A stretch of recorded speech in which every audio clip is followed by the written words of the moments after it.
Estamos no ar. Olá, alunos. Bem-vindos à webconferência da disciplina de Convergência e Mídias. Sou o professor Maicon e já de antemão gostaria de desejar uma boas-vindas, desejo que perguntem bastante e vamos interagir bastante. Aqui na bancada está comigo a professora Keila. Eu convidei ela para colaborar e trazer também a experiência de docência dela aqui para conversar conosco. Então nós vamos fazer uma web um pouco diferente, não vamos ter a presença do jornalista, mas vamos fazer com uma ideia de um pouco mais de diálogo e de bate-papo. Tudo bem? Tudo bem, olá. Seja bem-vinda. Obrigada. Eu já separei e fiquei muito satisfeito, inclusive com algumas atividades que eu vi, e com as perguntas que já tem no fórum, né, de web. Inclusive, algumas eu respondi já no fórum, antecipadamente, antes da web, né? Então, fico bem satisfeito que tivemos várias perguntas, e eu acho que esse é o momento rico justamente para conversar sobre aquelas dúvidas pontuais da disciplina no geral, né?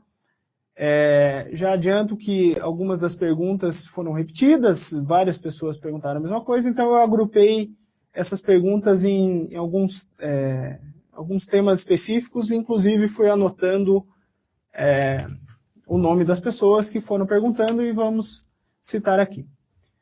Só para justificar, nós atrasamos alguns minutinhos porque o computador resolveu atualizar, né? Então isso acontece, é questão da tecnologia, tá? Muito bem. Ao final das perguntas, então eu separei 14 perguntas, acredito que são as mais que tem uma maior, foram mais perguntadas, né, mais relevantes. Ao final dessas perguntas e das respostas, consequentemente, eu vou comentar sobre um pouco sobre a prova, né, que vocês têm que fazer mais para frente. E como todas as webs, fiquem à vontade para conversar, para fazer perguntas ali ao vivo. Na medida do possível, na medida do encaixe, nós vamos respondendo. Tá bom? Vamos lá. Eu vou começar com a pergunta da Magali Adelina. Eu juntei com a pergunta da Edirlene, da Rosane, da Rosângela, e da Ivonete e da Maristela. Quer dizer, a pergunta de todas as acadêmicas foram bem semelhantes, né? Então eu resolvi agrupar. Qual o melhor suporte midiático para ser usado na alfabetização, especialmente para crianças com dificuldades de aprendizado?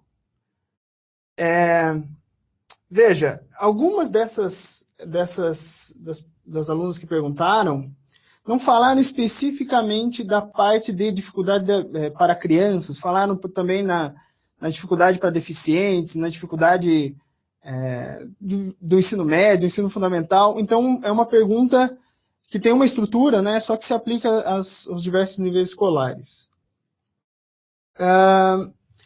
Para pensar isso, veja, a disciplina é de convergência, mas eu vou fazer um pensamento, expor a minha opinião a respeito disso. O que me preocupa muito, uma questão que tem que ser considerada, é o fato de que cada local, cada contexto de aprendizagem, cada dificuldade de aprendizagem tem um conjunto de características pertinentes àquele caso. É difícil, a grosso modo, generalizar e apresentar, de fato, o melhor suporte midiático.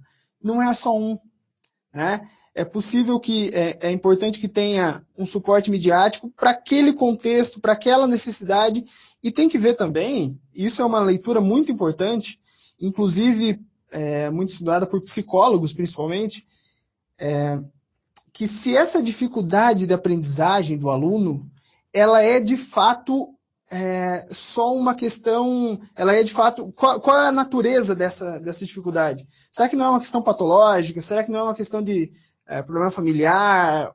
Enfim, então veja, o que me preocupa nesse tema é se não é o suporte midiático que vai resolver toda a questão, né? É qual é o contexto que esse suporte midiático pode ser colocado para auxiliar na resolução dessa questão. Quer comentar? Eu quero fazer comentários também. Vai. Bom, gente, boa noite.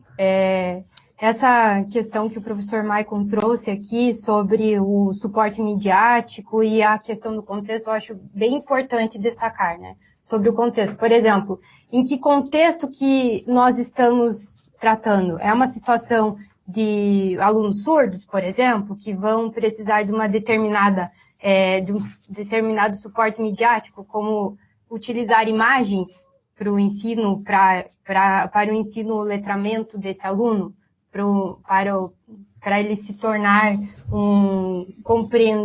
para ele compreender melhor aquele determinado ponto.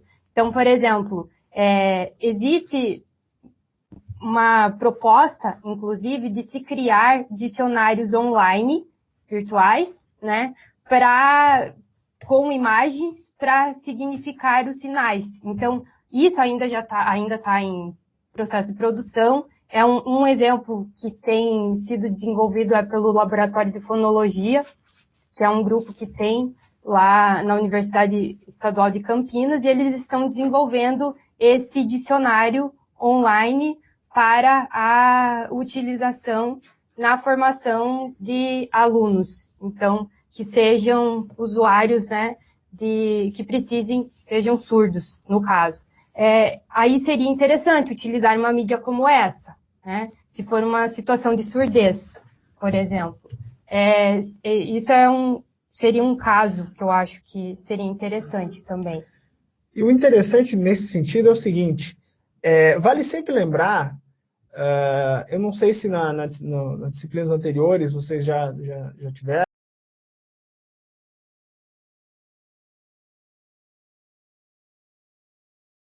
não abordo na minha disciplina, né? Mas eu acho que é um caminho para pensar, a ajudar a compreender o contexto e a significância da aprendizagem, mesmo para os que têm deficiência de aprendizagem, seja lá qual for que deve ser estudada a sua natureza. E também essa noção aí que eles trazem nessa pergunta, né, dificuldades de aprendizagem, nós podemos pensar, bom, a dificuldade dele está na questão da produção, vamos trazer mais para leitura, né? Leitura e escrita. Com relação à leitura, ele está com dificuldade sobre o que exatamente? Eu posso usar... ele está com dificuldade de ler textos literários, ele tem dificuldade de compreensão. Como eu posso usar uma mídia para que seja interessante? Então, uma possibilidade, um exemplo.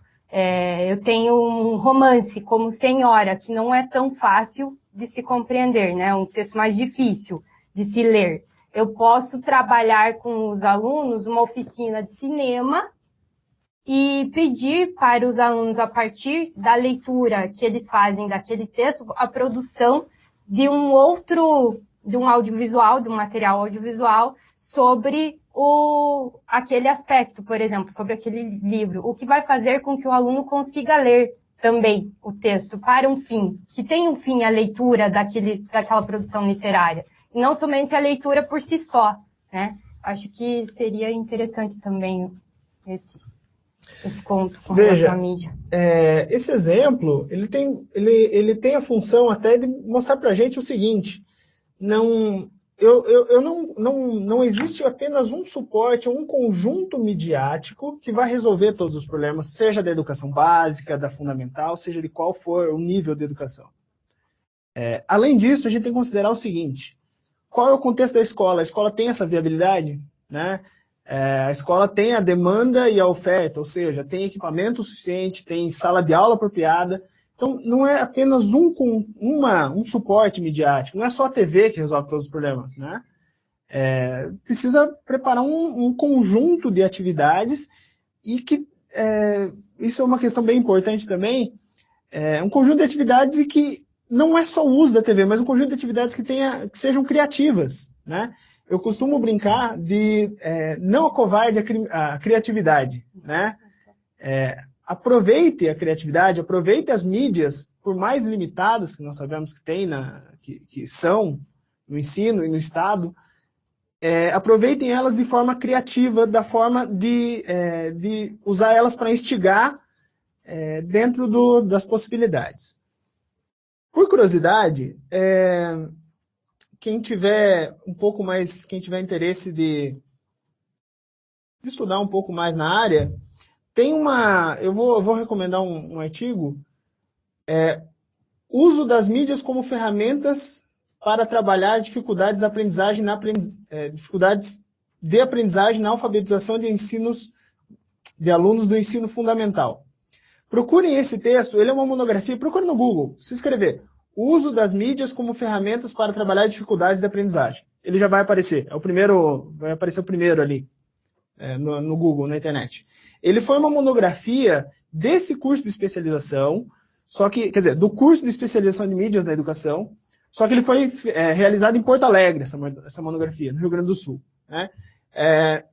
Esse artigo, ele fala algumas experiências e alguns testes que foram feitos com a utilização de mídias com crianças de 10 a 13 anos. Né?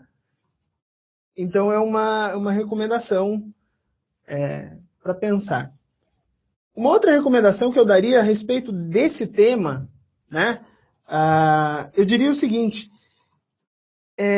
eu vi recente duas atividades que não usaram, quer dizer, que usaram parte, né, usaram um pouquinho de suporte midiático, mas que eles usaram o ambiente em si onde a escola estava. Né? Então, veja, só que era para ensino infantil, no caso. Né? Era uma atividade, ensino crianças. Né? Era uma atividade que a ideia era brincar com cotonete e algodão. Então, os alunos, crianças, tinham que desenvolver a sua atividade e contar uma história usando cotonete e algodão. Mas como assim? Cotonete e algodão? Veja, eles usaram... A título de exemplo, né? Eles usaram uma nuvenzinha, fizeram de algodão e colocaram cotonetes embaixo para mostrar chuva e criaram uma história ao redor, quer dizer, do contexto do cotonete e do algodão. Veja que simples. Então, essa história, a ideia deles era que eles tirassem fotos e, a partir das fotos, fossem apresentando e falando e complementando a história. Quer dizer, são vários os exemplos, né? E aí teve diversos exemplos. Inclusive, eu vi um caso que a pessoa pegou durex e colou o papel embaixo da carteira. E a proposta era desenhar embaixo da carteira no papel. Então são várias carteiras uma do lado da outra, e ele foi desenhando, e embaixo de cada carteira tinha uma história diferente, e a pessoa tinha que tirar foto de cada uma das carteiras e montar a história, vislumbrar a história, só baseado em foto. Veja, por mais que a gente está falando nesses casos, de atividades simples, né? De atividades iniciais, mas já é um começo, já é um caminho. E daí dos outros níveis, tem seus diversos níveis de aprendizado, né? Médio, fundamental. Cada um você tem que colar uma atividade, uma criatividade, né? Então não acovarde a criatividade. O que eu recomendo é ter acesso a diversos exemplos, diversas atividades que já foram realizadas, mesmo que não seja no ensino que você atua, mas para usar como base para a criatividade, né? Para criar o seu. Uma dica que eu dou, inclusive aquele texto da unidade 2, ele fala sobre aquela experiência em Foz do Iguaçu, aquilo é um outro exemplo. Então, peguem a ideia de secar a estrutura para poder aplicar em outro momento. Uma outra sugestão que eu dou não sei se vocês conhecem o Pinterest, né? pininterest.com. Né? Se escrever Pinterest, no Google ele já vai aparecer, o primeiro site extremamente comum. Entra no site e digita assim, ensino fundamental ideias, ou ensino infantil ideias, enfim, vai aparecer uma lista de casos, quer dizer, de experiências que eles fizeram. Não necessariamente que esse site é só disso, tá? Então esse site tem informações de todas as áreas, né? Mas eu acho que para o nosso conteúdo é uma informação relevante. Muito bem. Juscelane, só ela. Juscelane perguntou, né? Bem importante essa disciplina para entender como acontece a convergência nas mídias. O que essa convergência tecnológica significa na interação entre telecomunicações tradicionais e atuais? Essa pergunta eu entendi da seguinte forma. Onde a convergência midiática está no meio entre os meios de comunicação tradicional e os meios de comunicações mais atuais, né, mais novos, né? Aí eu acho que a pegada é pensar o seguinte: os dois vão. A ideia da convergência é aproximar. Tanto que no próprio livro do Jenkins, lá para baixo, acho que daí depois tem uma outra questão que vai falar sobre isso. Ele fala o seguinte: convergência é o momento que as mídias antigas e as novas colidem. Extremamente filosófico isso, mas pensa que é esse o conceito mesmo. Quer dizer, pensar o contexto onde as mídias tradicionais, TV, rádio, jornal mais tradicionais, se encontram e fazem parte e se integram com as mídias novas, né? Eu penso que aí, trazendo para a gente, para a nossa área, o que interessa desse momento de encontro entre as tradicionais e as novas é a oportunidade que nós temos de propiciar um diálogo diferente. Um diálogo que antes na TV era só TV, receptor, agora, usando a TV, usando a internet, usando diversos veículos, um diálogo que pode ser TV, receptor, receptor, receptor, outra receptor, volta para a TV, outro receptor, e assim por diante. Então, proporciona uma rede, uma conexão, né? E o interessante é o seguinte: essa conexão, no sentido, essas pessoas conectadas, no sentido de conectadas por meio da tecnologia. Então, a tecnologia oferecendo um suporte para a conversa dessas pessoas, né? Terceira pergunta. Volta lá no segundo. Eu posso fazer no começo. Então fala. Posso? Pode. Posso falar? Sim.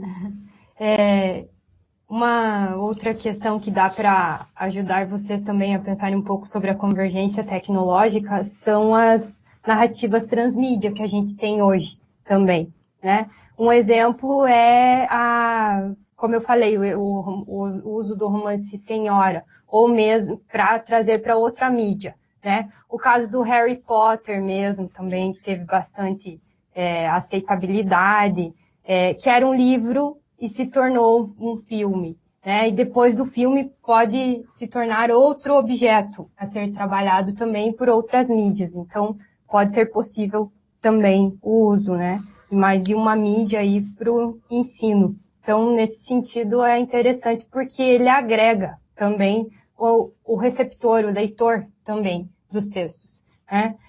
Há também casos, inclusive, que eu acho interessante sobre a escrita colaborativa, que é o caso da Wikipédia, se a gente for pensar hoje, né? A Wikipédia, por ela ter essa proposta de escrita colaborativa, a gente consegue observar o seguinte: antes, o que era a enciclopédia? A Barça, né? Se nós tínhamos a Barça antes, hoje a gente tem a Wikipédia.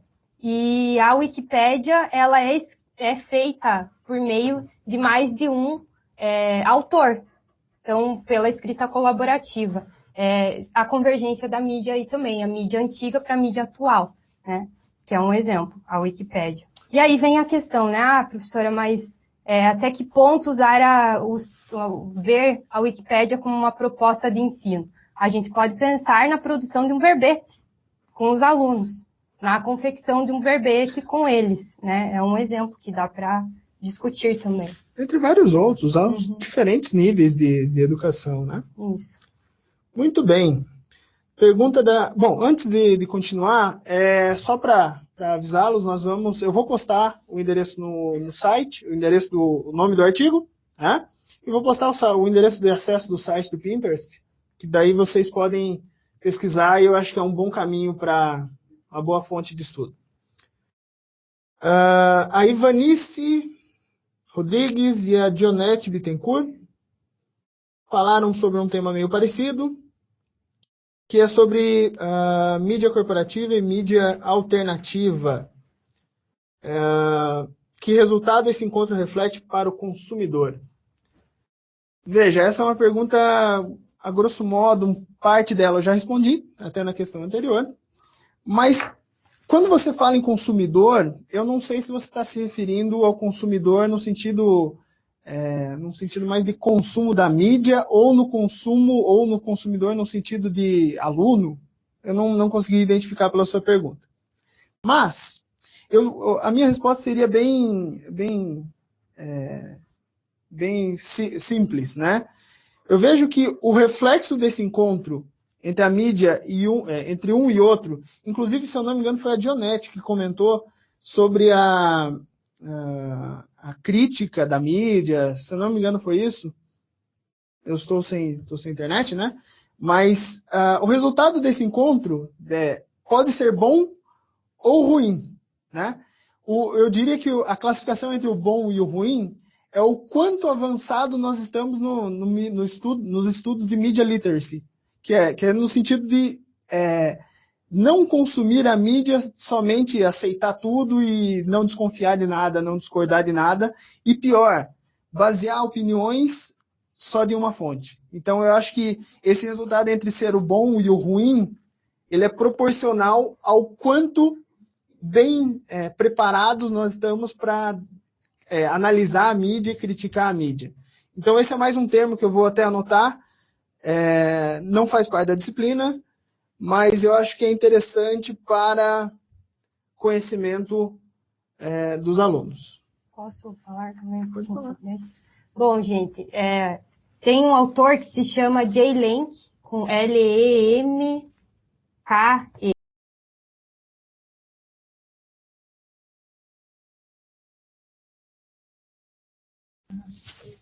Oi? Voltou o áudio? Deu certo? Pode? Bom, o Jay Lenk, ele vai falar um pouco sobre o prosumer e o producer, né? Que foi um pouco o que o professor Maicon questionou aqui, né? Sobre o que a gente está pensando, né? O prosumer é aquele que consome o conteúdo em si. E o producer também, é aquele que, além de consumir, ele também produz conteúdo midiático, né? Ele vai fazer uma discussão sobre isso, então eu acho interessante também vocês consultarem ele, ok? Inclusive, essa foi a pergunta também da Lúcia Zambla, Kessia, da Kátia de Lemos também, né? Resumindo, né? Vivemos em uma transformação cultural em relação às mídias tecnológicas, mas muitos ainda não acompanham essas transformações. Qual seria o futuro dessas pessoas, desses professores que não se adequaram às transformações? Veja, a partir do momento que eu tenho uma mídia que, ao mesmo tempo, eu posso utilizar conteúdos, não é o melhor termo, né, mas consumir conteúdos, e na própria mídia eu posso produzir e devolver e compartilhar com os outros integrantes desse diálogo, então aí eu tenho uma reformulação da mídia. Quando você fala, nessa pergunta, você fala o futuro das pessoas que não se não se adequarem às transformações, eu tenho um certo receio. Eu penso que veja, isso é fato, né? Nossos filhos, as crianças, 5, 10 anos de idade, já usa computador, já usa tablet, já usa celular melhor que a gente, né? Então, eu acho que o nosso desafio, e aí vai uma pergunta, tem a pergunta lá embaixo que outra pessoa já perguntou, né? O desafio a gente tem que acompanhar isso. Não dá para chegar... liga esse negócio aqui, esse data show aqui, que eu não sei como é que é. Gente, não dá mais. A gente tem que acompanhar isso, né? Aí eu vou recomendar também um outro texto que é do professor Sérgio Amaral, do Lantec, da Unicamp. Esse texto eu acho que é bem legal, porque ele fala o seguinte, todo mundo já ouviu falar na internet 2.0, na web 2.0, web 1.0, né? Esse professor, esse artigo, ele faz uma associação do que é a web 2.0, a web 3.0, e ele compara e cria o termo professor 3.0, né? Então ele dá as características do que o professor tem que correr atrás para poder minimamente acompanhar esse crescimento e essa evolução das mídias na educação. Então eu vou passar esse link, então vou até anotar aqui, sobre professor 3.0. Michele de Souza Prado, né? Michele de Souza Prado. Teria algum exemplo de sucesso ou contribuição do uso da televisão como recurso pedagógico nas salas de aula? Ou seja, salas de 2017? Muito boa pergunta. Se eu não me engano, eu até comentei alguma coisa no fórum antes dessa web, né, a respeito disso. Veja, o texto que ela se refere é aquele texto, se eu não me engano, é o e-book, né? Que está que ele fala sobre reflexões e televisão, um texto meu. Naquele texto, ele não está falando, a pergunta da Michelle eu fiz ela um pouco mais sucinta, né, porque ela escreveu um texto bem grande, mas aquele texto ele não fala especificamente daquelas televisões, da televisão laranjada que está nas escolas. Não é dessa televisão que ele fala, né? A ideia daquele texto é discutir como quais são as possibilidades de uso da interatividade da televisão digital, que nós temos essa tecnologia no Brasil. Então, quais são as limitações e possibilidades da televisão digital no Brasil, pensando num canal de TV aberto, como se fosse a Globo, né? SBT, ou seja lá qual for outro exemplo. Mas um canal educativo. Então, ele fala sobre a potencialidade, o que pode ser feito na interatividade da televisão digital aberta. Sendo bem breve, né? Em 2003, quando o presidente Lula sancionou a autorização para que tenha televisão digital no Brasil, junto com isso ele sancionou um seguinte artigo. Deve ser promovido um canal de televisão que tenha interatividade, que as pessoas possam interagir de alguma forma com a TV. Muito bem. Apesar que teve questões políticas, questões de mercado e de negócio, mas esse canal, a ideia dele era que o próprio canal de televisão não seja só emitindo, passando conteúdo estilo Telecine, Telecurso 2000. Né? A ideia é que minimamente esse canal tenha um canal de retorno. De alguma forma as pessoas consigam interagir com esse canal. Né? Então você pode, por exemplo, nós temos tecnologia, ainda não foi implantado, mas é uma tecnologia brasileira. Você pode, por exemplo, essa conversa que nós estamos tendo poderia ser pela TV, e você poderia, de alguma forma, pela TV, inclusive pelo controle remoto, mandar alguma pergunta, mandar um questionamento, ou responder alguma questão. Você poderia, sei lá, como foi o show do milhão, né? Você poderia responder com alternativas. É uma possibilidade. Então, foi nesse sentido que eu comentei o texto da televisão lá embaixo, na unidade 3, se eu não me engano.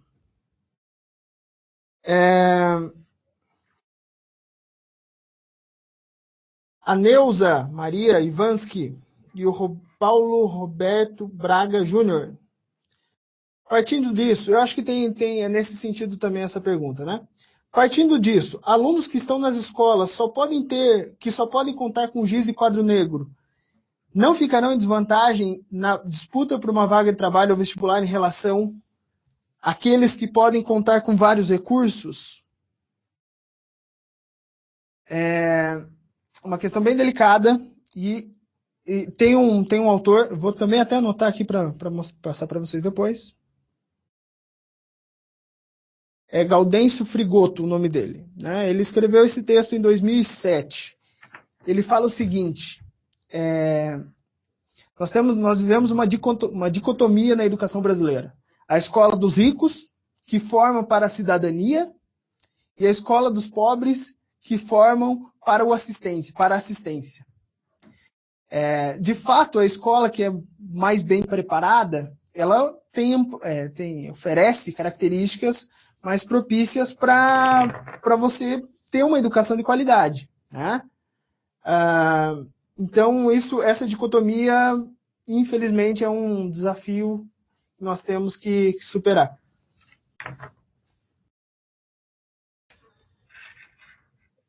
Muito bem.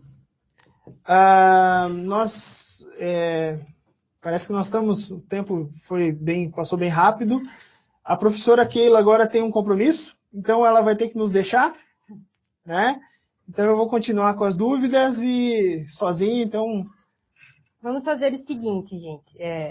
O que o professor Maicon tiver mais aqui voltado para a relação do ensino de língua, principalmente, né, que é a minha área, e eu puder contribuir, ele vai fazer as anotações, eu vejo com ele o fórum e a gente contribui à medida do possível lá. Eu tenho que voltar para o ensino da graduação presencial, ok? Obrigado. Obrigada, eu que agradeço. Então, mas vamos continuar. Né?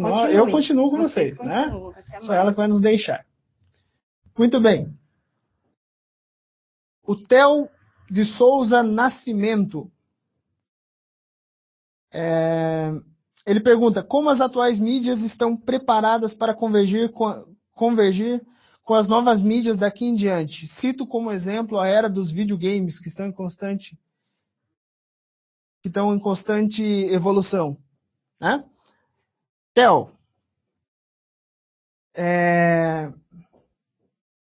olha só, eu acho que é super importante essa questão de pensar os videogames. Eu não vou tanto comentar sobre o videogame em si, mas eu vou jogar um pensamento para você refletir. Você já viu aqueles... São joguinhos de computador, de videogame já mais antigos. Você já viu o Second Life? Tem vários... O Second Life é um deles, mas tem jogo de corrida, tem vários tipos de jogos que tem, inclusive, propagandas dentro dele.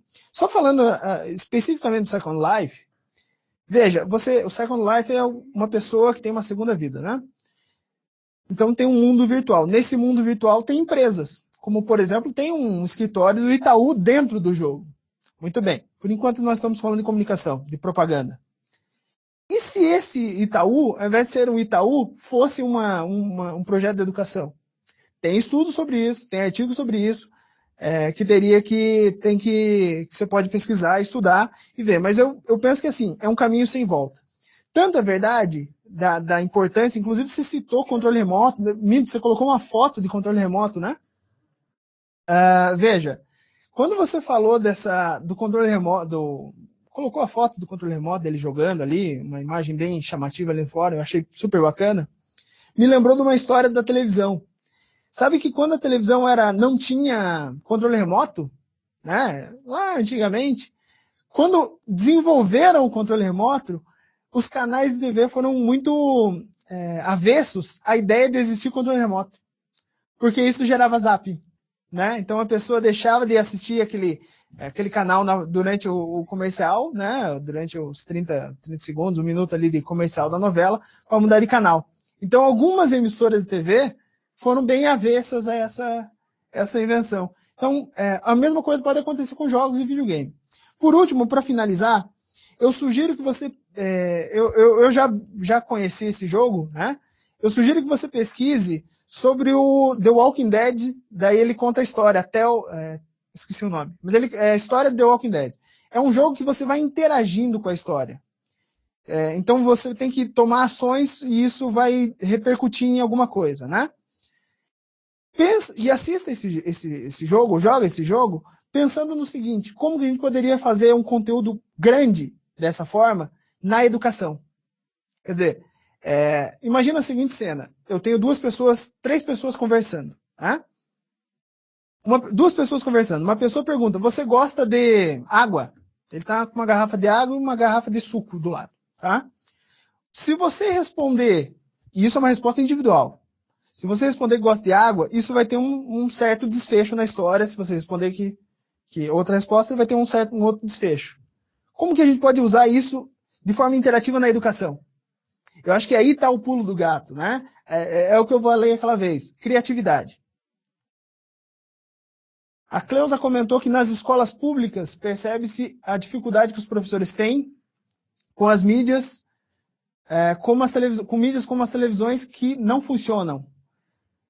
Poucos aparelhos multimídias, internet lenta, enfim. Teria alguma forma de melhorar a comunicação com o que já existe? Eu acho que essa pergunta já foi, se eu não me engano.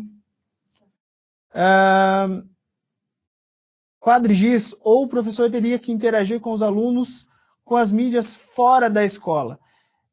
Veja, essa é um problema que é difícil ter uma solução. É um problema histórico, é um problema que daqui a 10, 20 anos ainda vai ter. Né? O que é possível fazer é, novamente, usar a criatividade. Né? Veja, tem artigo que ele fala do próprio uso do ambiente escolar interagindo com as novas mídias. Então, por exemplo, pátio, quintal, jardim, quadros, enfim. Forma que interagir com a mídia, pensar alguma coisa criativa para que eles usem ali no espaço. Né? É o que temos. Se não temos, né, se temos dificuldade, basta tentar lidar com elas. Né? Não tem uma fórmula mágica para resolver isso. Muito bem. Eu vou pular algumas perguntas por questão de tempo. Eu vou falar a pergunta da Simone Maria Stesch.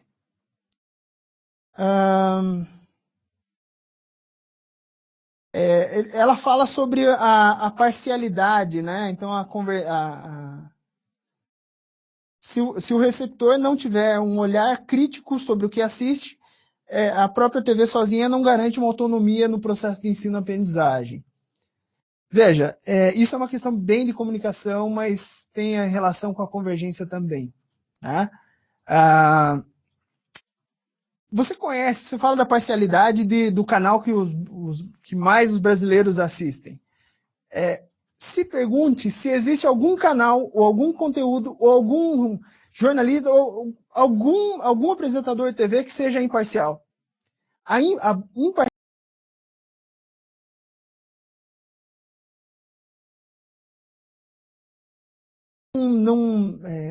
não é possível garantir imparcialidade de conteúdos da TV. Seja na emissora que mais assistem, seja na emissora que menos assistem, seja no canal de cultura. Sempre todo o discurso ele é carregado, ele é potencializado por um conjunto semântico que conduz, que propicia uma linguagem indo para um lado ou para o outro e uma interpretação dessa forma. A autonomia que nós devemos solicitar, inclusive a partir da convergência, é que o aluno tenha a liberdade, seja instigado à pesquisa. A pesquisa não na fonte A, mas na fonte B, na fonte C, na fonte D. E a partir disso, comparando as estratégias, a abordagem, ele diga, de fato, esse aqui é o conhecimento que eu preciso. Essa é a teoria de Shannon e Weaver. Ela é uma teoria extremamente bem comum e clássica da comunicação social em si. Ok, vários alunos agradeceram a resposta. Eu acho que eu fico bem feliz em poder conversar com vocês a respeito desse tema. Eu acho que é um tema bem relevante.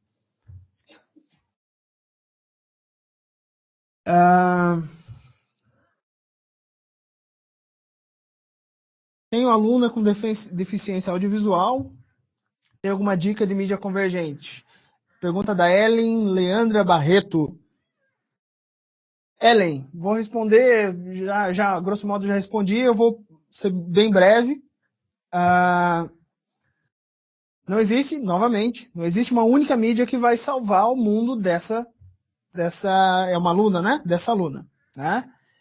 O que tem que se pensar é como ela pode se sentir incluída e como que nós podemos trabalhar com ela e com os outros alunos da classe. Eu suponho que ela esteja numa classe com outros alunos regulares, não sei o contexto, não sei a escola, enfim. Minha sugestão, eu vou ser bem breve, mas minha sugestão é você pesquisar um pouco sobre a tiflotecnologia, TI, FLO, tecnologia, né? Que é a tecnologia assistida.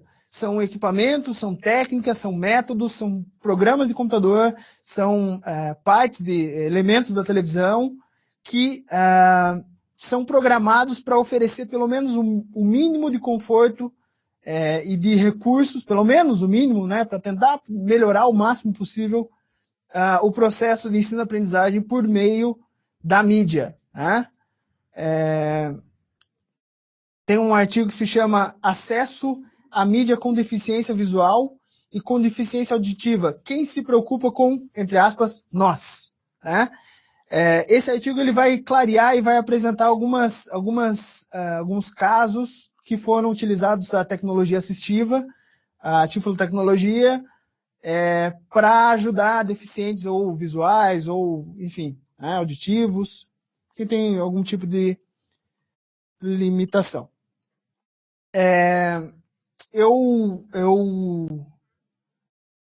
Eu separei mais algumas perguntas, eu separei as perguntas que eu vi até 3 da tarde, se não me engano, 3h30, 4 horas. Como já estamos chegando ao fim, eu acho que estão... Vamos lá. Muito bem, essa aqui eu achei legal, né? Apesar de não ser tema direto da convergência na mídia, mas isso aqui é um tema da convergência, né? A Marta Barbosa de Andrade de Camargo. Poderia explicar sobre a falácia da caixa preta? Isso é muito interessante e à primeira leitura, nos primeiros estudos, parece ser uma contradição do Henry Jenkins quando ele fala de convergência, quando ele dá o conceito de convergência. Mas não é. Né? Eu penso que o que ele fala de falácia da caixa preta, inclusive ele fala entre aspas no livro, ele fala o seguinte, não exagerem no meu pensamento. A grosso modo ele diz isso. Ele diz o seguinte, não vai existir nunca uma caixinha, é por isso que se chama caixa preta, uma caixinha, um celular, um aplicativo, um equipamento que nós não sabemos o nome ainda, até porque ele diz que não vai existir, e de fato eu acredito que não vá, que essa caixinha ela é detentora de todos os recursos do mundo, né? Áudio, vídeo, som, comentar, conversar, TV, não vai existir pelo seguinte sentido, né? Esse é o pensamento dele. O que muda com as novas mídias não é propriamente a tecnologia, gente. Isso precisa ficar bem claro. A tecnologia ela tem que estar no meio do processo educacional como uma ferramenta, mas não é a tecnologia, não é a câmera em si, é como você usa a câmera, é como você usa a fotografia. Tem aquela que eu falei até no vídeo, fiz questão de falar no vídeo que está na unidade 3 sobre o Facebook, para deixar claro o seguinte. Pensar a mídia convergente não é pensar, eu vou usar a TV. Não é só usar a TV, não é só usar a tecnologia TV. O que importa é o que está dentro da TV. Como que você vai passar o conteúdo que está lá? Eu vou usar celular, mas qual aplicativo? Qual é a função? Qual a participação pedagógica que tem no processo de ensino e aprendizagem desse aplicativo que vai estar ali? O ideal é sempre conciliar 2, 3 atividades, quer dizer, estudar a linguagem escrita, aproveitar na linguagem oral, numa apresentação, e estimular a criatividade. Quer dizer, você vai usar um aplicativo, você vai usar uma mídia, vai usar 2, 3 mídias se cruzando, se aproximando, para passar um conteúdo, e esse conteúdo tem que ter significado. E o significado é a importância do professor. Né? É a importância que o professor vê naquele conteúdo que tem que ser, e que pode ser trabalhado para melhorar a memória por meio do aparelho, do celular. Então, veja, resumindo na pergunta, a falácia da caixa preta no sentido de que as velhas mídias não vão morrer, né? E também não vão se juntar toda num aparelho e resolver todos os problemas do mundo, né? Isso é o contexto cultural das pessoas, né? Um exemplo é que o próprio rádio não morreu. Né? Todo mundo sempre falava, né? Desde sempre eu escutei essa história. O rádio vai morrer. O jornal impresso vai morrer. Gente, ainda tem jornal impresso e ainda tem rádio. Gente, ainda tem vinil. Né? Então não é que vai morrer. O uso tradicional, como era naquela época, tem que ser readaptado.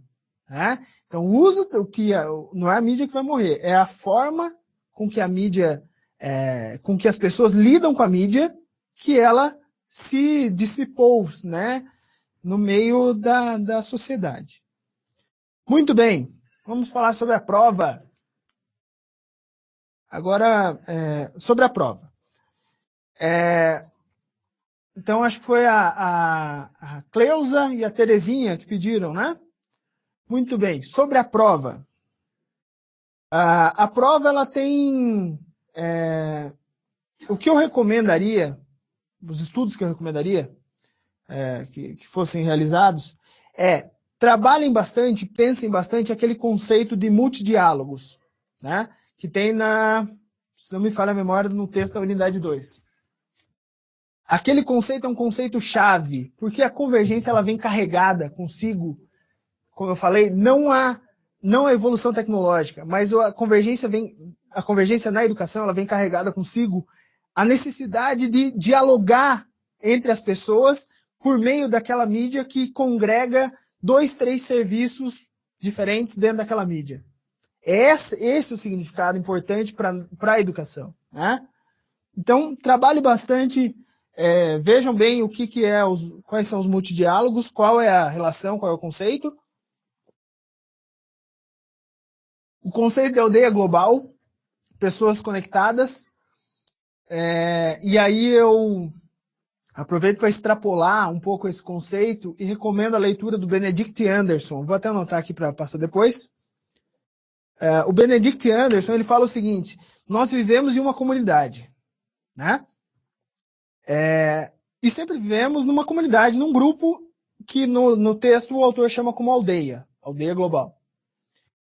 O Benedict Anderson ele fala o seguinte: com essas novas mídias convergentes e com os aparelhos, as tecnologias, as novas tecnologias, a gente continua numa comunidade, só que numa comunidade virtual e que tem mais membros dessa comunidade. Então, esse é o pensamento do Benedict Anderson. Pense esse conceito de aldeia global como um precursor desse conceito e que é extremamente importante para a convergência.